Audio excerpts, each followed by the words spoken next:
Donc quand j'active là, je peux directement voir à quoi ressemble mes poils. Mais vous voyez que le premier constat qu'on fait, c'est que c'est extrêmement long à calculer.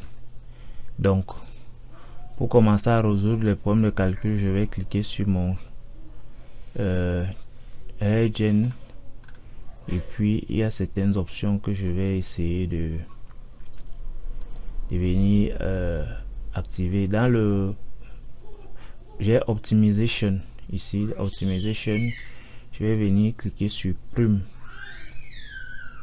Donc quand je clique sur Prime, là c'est 0,9%. Vous voyez que dès que j'ai cliqué sur Prime, je peux recommencer à naviguer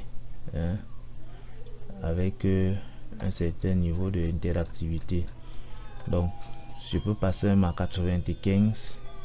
En fait, ce que ça fait, c'est que ça décime le nombre de poils visibles. Donc, mais ça garde le même nombre de poils au rendu. Du coup, si je viens sur Render et que je démarre le rendu, même si ça a décimé de 95%, mais les poils de mon modèle, ça va quand même afficher la totalité de mes poils au rendu même. Donc c'est juste pour permettre de gagner à fluidité.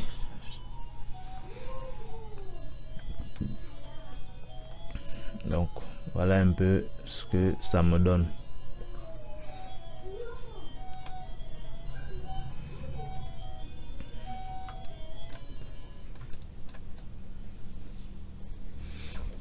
Maintenant, on peut s'amuser. Il faut d'abord créer ma caméra et puis mon éclairage. Donc pour la caméra, je vais me placer comme ceci.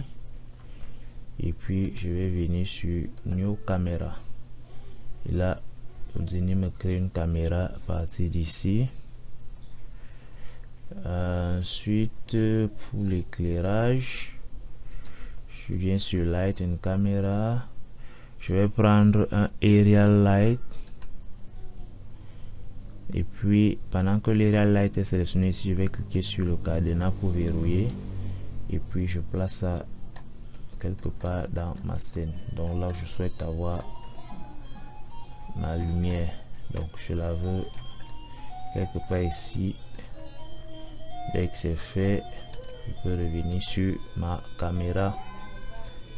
Et je vais revoir ce que ça me donne au rendu.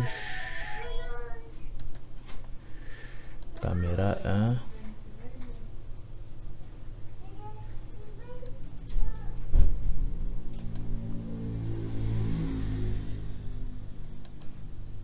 Puis je relance mon rendu.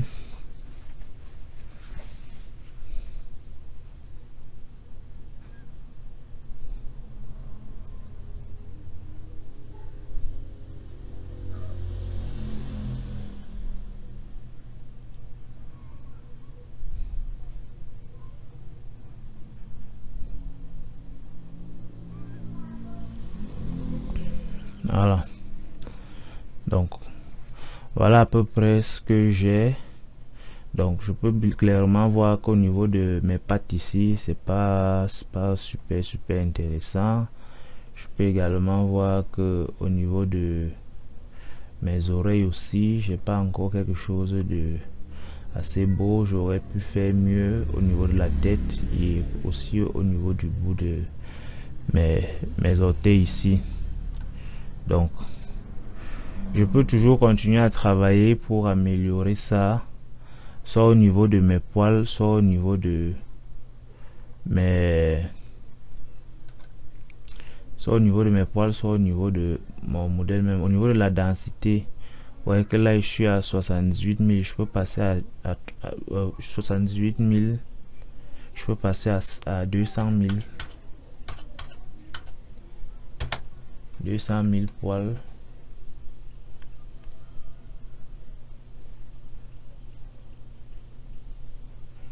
Et là j'ai quelque chose de beaucoup plus dense.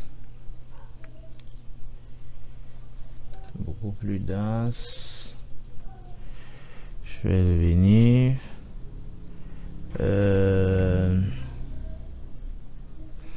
influence radius, je peux m'amuser. Et partout là vous voyez no override, ce sont des paramètres où vous pouvez peindre. Donc à chaque fois que vous voyez no override skin attribute texture, c'est-à-dire que soit vous pouvez importer une texture qui guide, soit vous pouvez peindre, soit vous laissez à no override et puis vous gérez juste le paramètre. Donc tous ces paramètres ici vous pouvez peindre les zones d'influence. Donc par exemple au niveau de en density ici, je peux décider de peindre, et là j'active d'abord ma symétrie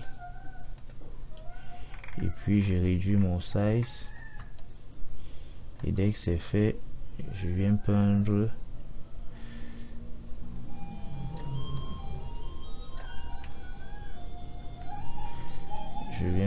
ces zones-ci pour effacer les poils qui apparaissent au niveau des pieds-ci et qui veulent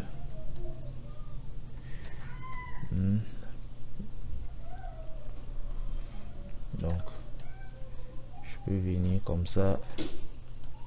Maintenant la touche contrôle et je les efface.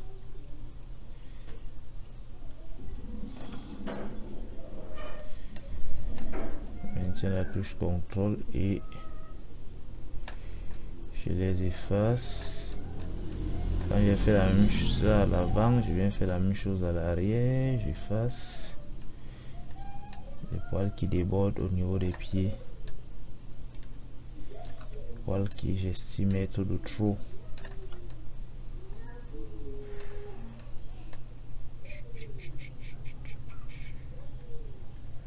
Voilà, j'estime qu'un poil est de trop, je l'efface.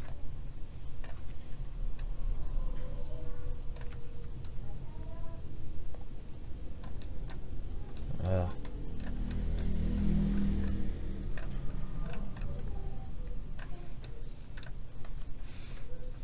Dès que c'est fait, ça c'était au niveau de la longueur, donc la densité. Donc je peux aussi ajouter encore de la longueur. Donc je peux décider de recréer encore des variations au niveau de la longueur ici. Comment je peux faire ça? Je viens toujours sur les différents modificateurs, je prends un guide length par exemple.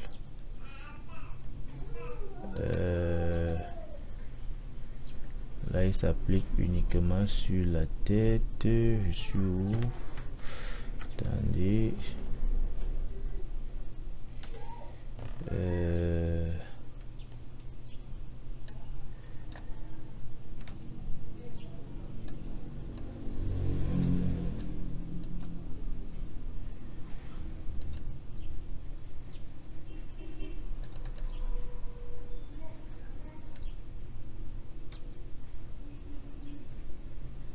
Voilà, donc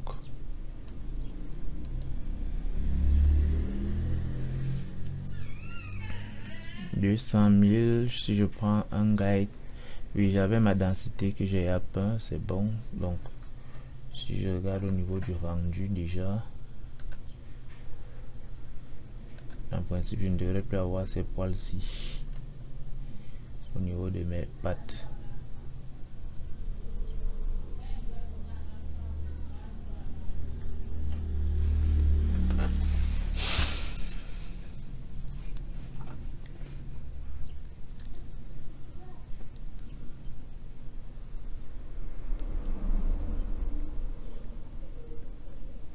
Voilà, donc vous voyez très bien qu'au niveau des pattes, ces poils là ont déjà disparu.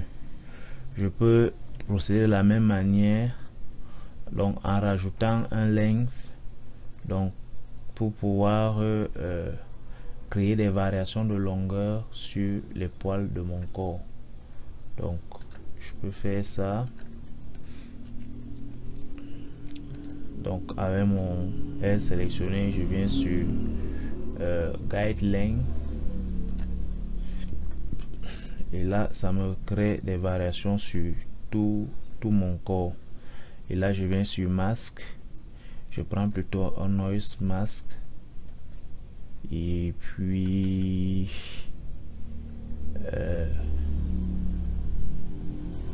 pardon, ça c'est encore qui ça?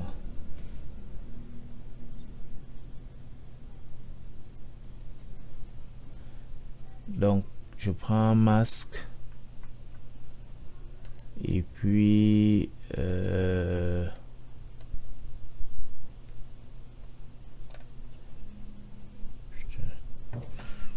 pardon. Donc on a opté pour le masque noise. Revenons sur opération. Là c'est par défaut 7. Donc si on prend multiply, là ça ne va plus s'appliquer partout, mais ça va sélectionner plutôt les zones. Donc avec multiply, là je peux revenir donc sur mon scale factor. Vous voyez que si je lève mon scale factor, la longueur dépend maintenant des zones, donc je n'ai plus la même longueur des poils partout.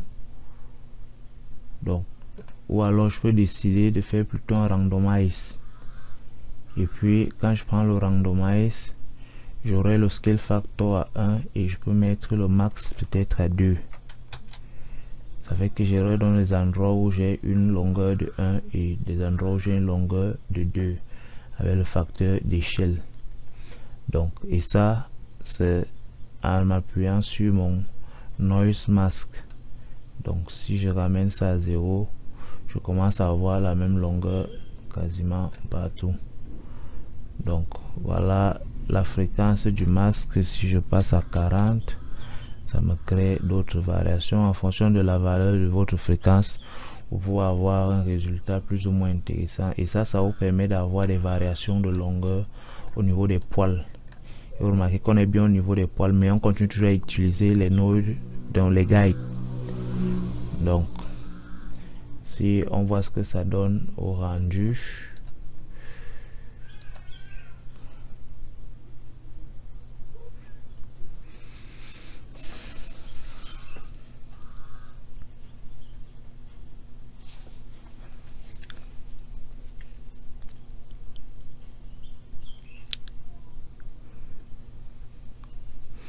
on va patienter. Je n'ai pas une machine très performante, donc ça prend souvent le temps que ça prend.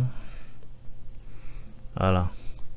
Et là vous pouvez donc voir que au niveau des poils de mon chat, je commence à avoir des variations de longueur qui sont quand même assez importantes. Donc maintenant, en fonction de ce que je veux, je peux décider de les réduire, je peux décider. Donc là vraiment ça dépend de vos sensibilités. Moi l'objectif c'est de vous montrer les possibilités que vous avez pour vos créations. Donc après on va se retrouver pour voir comment est-ce que je peux mettre tout ça en mouvement dans la prochaine vidéo.